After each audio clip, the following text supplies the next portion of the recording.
Hello paper crafters, I'm Sunny Sky and I'm an independent Stampin' Up! Demonstrator. Today I want to show you the Christmas cards that I've been making. So I've done a little bit fancier design this year, and this is a pop-up card. When you open it up you actually have a little bit of 3-dimension on the trees inside.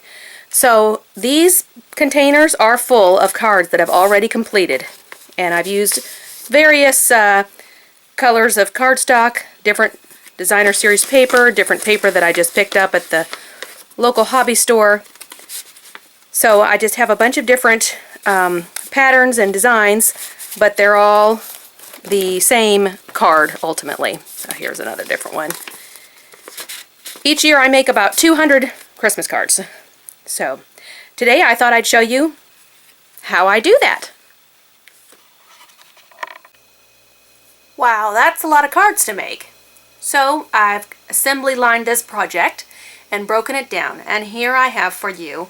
You have a regular standard size card, 5.5 by 8.5, but if you'll just cut off 3/4 of an inch off the top and just discard that, because this card opens the opposite way as people are used to opening it, I want them to be able to tell which way to open it, so I need to have part of the inside showing. Then we have 2 more layers.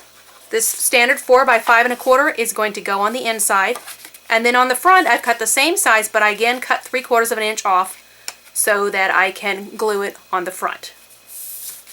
Right, the other sizes that you'll need is a 5.5 inch scrap, and we're going to trim that for our inside little hill.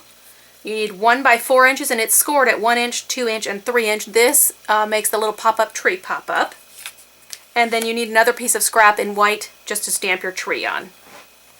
So let's start with these couple of scraps. This 5.5 inch wide scrap, you just want the scrap to be as wide as your full card.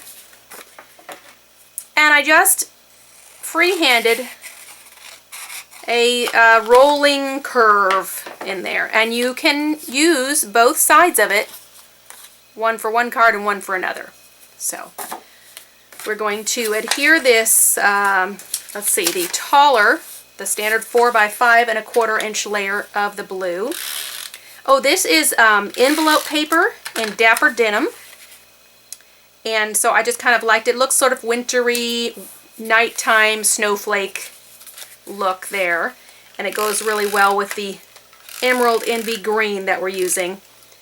Now I do want a little extra adhesive on this layer, or you could use a thicker adhesive as well, because I am going to push my trees down under it slightly, and so I want to make sure the layers stay together. So that's the inside, and then this is the same piece of envelope paper that we cut 3/4 of an inch off.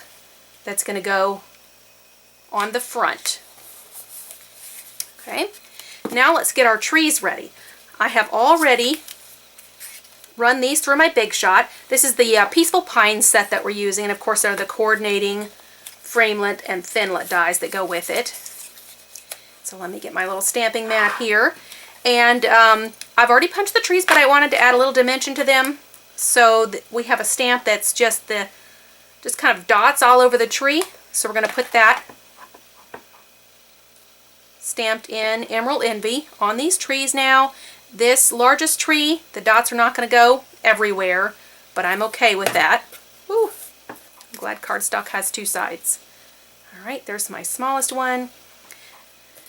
And I've done these 2 larger trees in Cucumber Crush just to get a little variety in color so that not everything is the same green in the card. And I have one more stamped item to do, and that is on my white scrap of cardstock.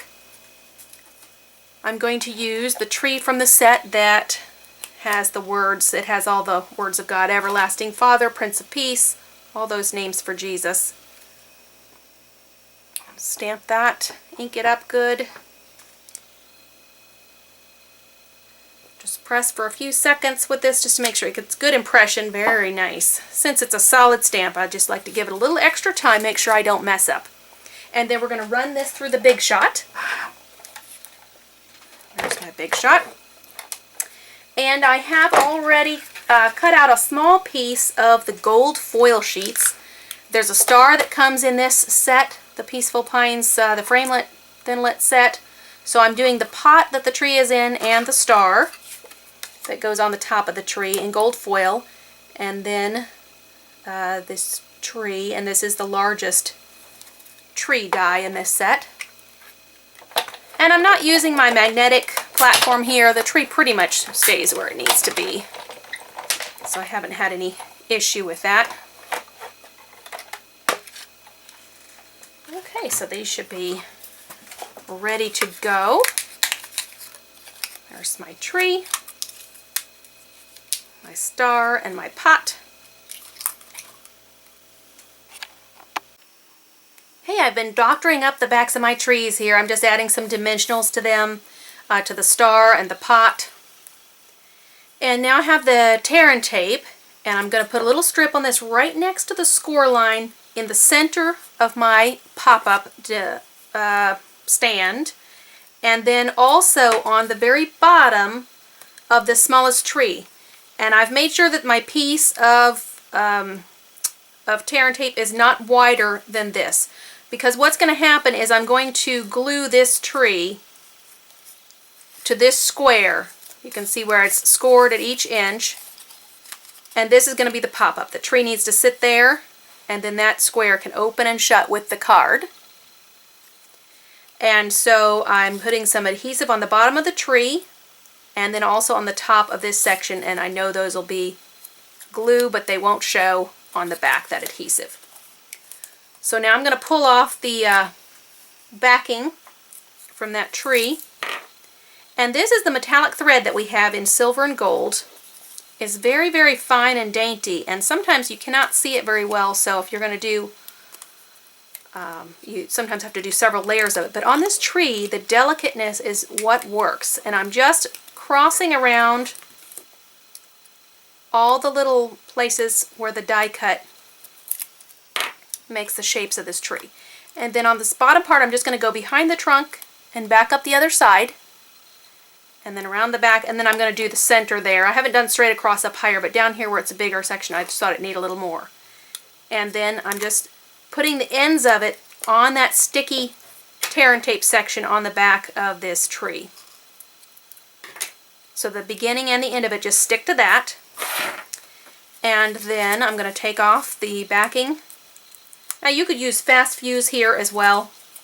I just decided to use the tear and tape. You could use a liquid adhesive if you want. So now that tree is stuck to the die cut.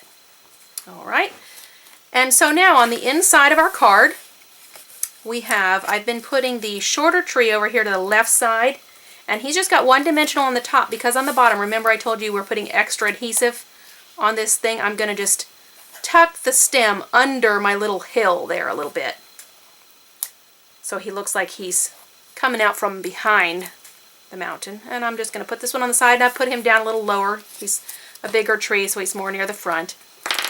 And then the adhesive on this pop-up just goes on the bottom two squares, on the two end squares. And I'm just going to put him a little off center and hold him closed for just a second, give that adhesive a little time to dry. Now this tree is just going to go flat on the front of the card. But remember, I'm adding that extra bit of dimension with the pot. The pot has a dimensional on it, so it's popping up a little bit because it's in the front of the tree. And this gold foil just really gives a nice pow to this tree. And my little star on top. And I just used dimensional from the edge, and it looks like I got it off center a little bit there. But just the edge of my dimensional sheet. Or if you're going to use a full dimensional, cut it in half, and then it'll be small enough for that star. So there's my card, opening and closing. And you can see from the side, it's just got the little square there. So kind of a fun card. I will tell you, this took a lot of time when I was making 200 of them. Even though it looks simple when it's done, it does take a little bit of time. So if you're going to invest in a lot of cards, make sure you've got the time to do them. Or you could just make these for your closest friends and family and go with a simpler design. You also could do a similar design to this without the pop-up and without the metallic thread there, if you like the look and wanted to just go a little bit faster. So thanks for joining me today. I hope that you have a good holiday season, and have some fun crafting.